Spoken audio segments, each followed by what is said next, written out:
Okay, this week I'll show you one last rangefinder, the Fuji GW690III and the GSW690III. I'll tell you why I got it, and then I'll show you how everything sounds and feels. So I got these cameras about 8 years ago when I was still taking photography classes at community college. And back then I was really into street and documentary photographers like Anthony Hernandez, Tod Papageorge, Philip-Lorca, DiCorcia, and Mitch Epstein. And they used 6x9 rangefinders. So I wanted to see what it was like to shoot something so big out on the street.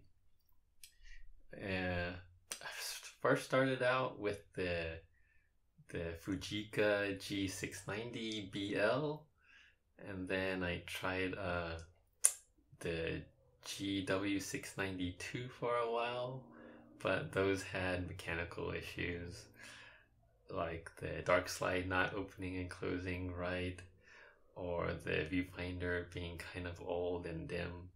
So I decided just sell those and get the latest version.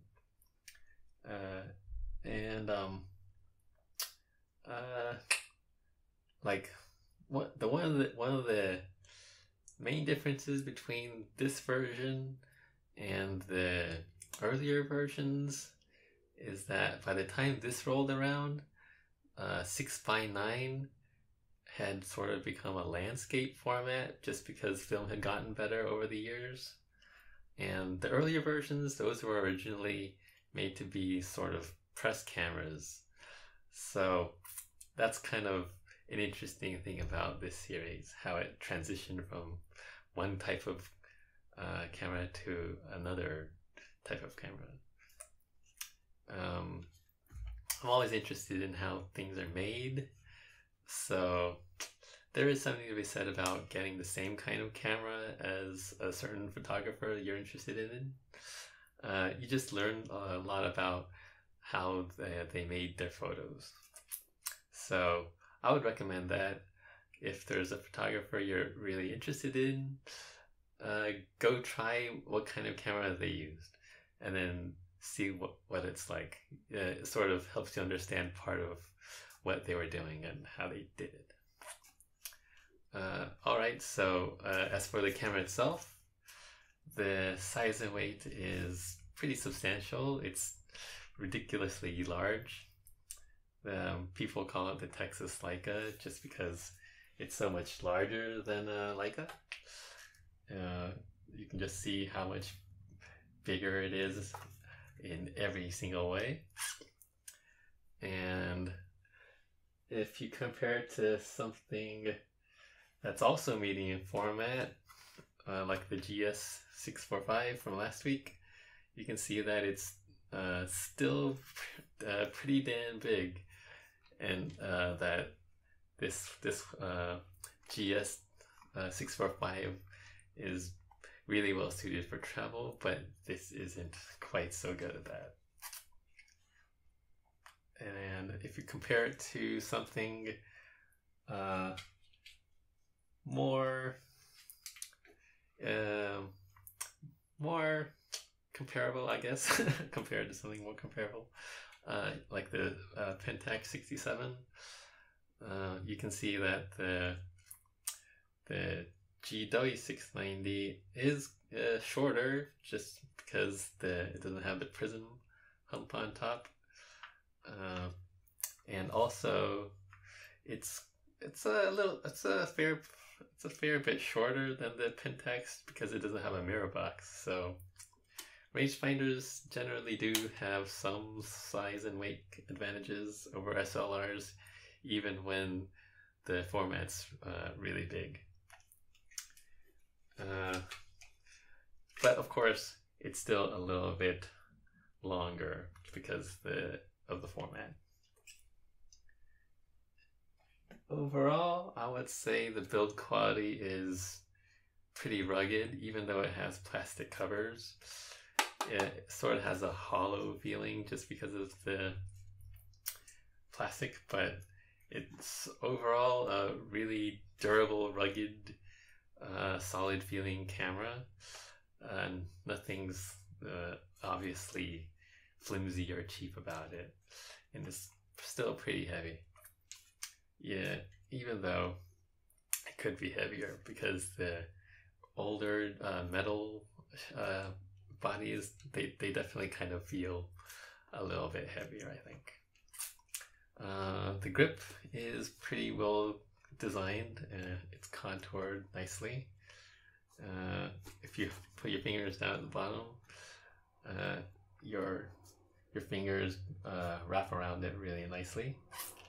And on the back, the thumb rest is a nice curved shape for you to rest your fingers, to rest your thumb.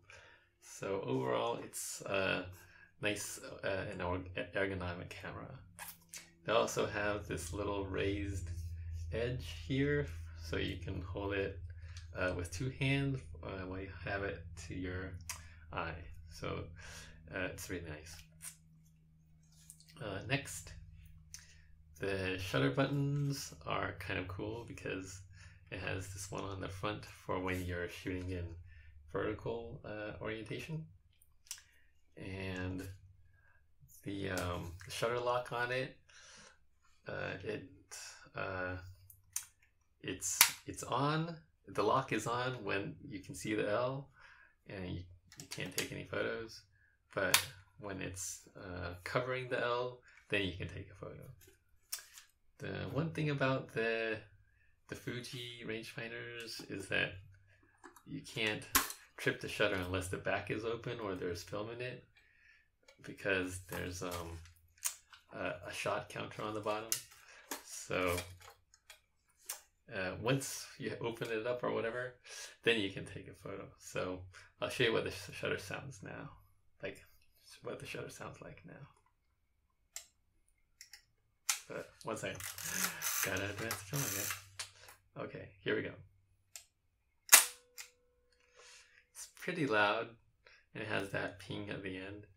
So it's not the nicest sounding shutter, I don't think, but it does what it needs to do. The advance is nice and solid, and it's very smooth. Let's see. Oh, I guess next I can just show you the frame counter. It's very deeply set inside there. There's sort of cast shadows when you're looking at it, but it's easy enough, I guess, to see. And then here you have the film type switch. It changes from 16 exposures of 220, which you're probably never going to use, and has an 8 exposure roll of 120 and a short 4 exposure roll of 120. So you pull that on this little gray lock, and then you can rotate it. It's a little awkward to get to the middle setting because there's no detent, and you sort of have to wiggle it around until it locks into place. Also on the top, you have a bubble level for when you're doing landscape photography, I guess. And let's see. Next, the viewfinder.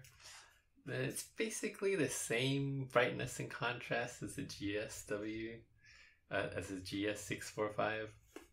It's not as bright as a Leica or Voigtland or Bessa or whatever, but yeah, it gets the job done. When you focus, the top and the left frame lines move down, and the right and the bottom frame lines stay in place. And the rangefinder patch on the GW690III is a fuzzy round patch, but on the GSW690III, The patch has sharp edges and it has rounded sides and flat tops and bottoms, so it's sort of a pill shape. I don't know why the GSW has crisp edges while the GW only has the fuzzy round spot. I kind of wish it had crisp edges because then you could do vernier focusing. Next, I guess I'll show you all the stuff on the lens. The hood, the hood comes down and up like that. It's a little sticky, I guess, but the top ring has the shutter speeds. Has nice firm clicks, smooth. It has that ratchety sound when you get past the 60th of a second. It also has a funky T setting where to trip the shutter, you can push the button and then the shutter stays open. And to take it off, to close the shutter, you either move the shutter speed or you start advancing the film. So it's kind of weird. Hit, and it closed. So Fuji always has these quirky shutters in their cameras. And then underneath the shutter speed, you have the aperture ring.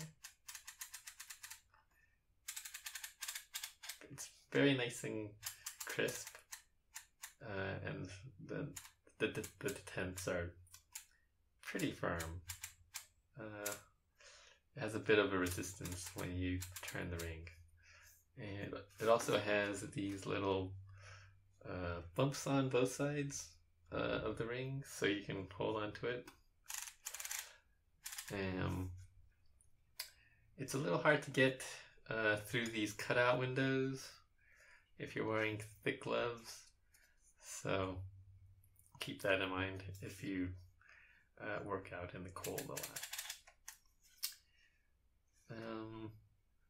The focusing ring is very, very smooth. It's well dampened. It's one of the nicest rings, I think, out there. It's pretty comparable to the Pentax Takumars as far as it being the very well dampened, buttery feeling. And after that, there's not a whole lot else. The flash sync, PC flash sync cover here. And this sort of has a hollow spring sound to it. That's kind of gives a cheap impression, I think. But I don't know, how else are you gonna make that? To open the back, you have the nice sturdy latch here, and you have the film spool release buttons, and here, in case you have some 220 film, you can just pull back on this, I think, and then flip it around. But you don't have to worry about that if you never bother getting some expired 220 film. Let's get this back on. Hold on, let me hold it the right way. Okay, there we go. So, and this almost did, I guess. You have the tripod socket centered at the lens, and the shot counter on the bottom. It says total of shots times 10. So whatever the number is, multiply it by 10, and that's how many shots you've taken on the camera. This is supposed to be what causes the shutter to be loud, but somebody removed the counter from their camera, and the shutter was still just as loud. So this is not what causes the shutter to be so loud. It's the shutter itself that's loud. That's basically it, really. If you have any questions, just ask me in the comments below. And if you're one of the 5 or 7% of people who watch to the very end, thank you for watching and have a nice week.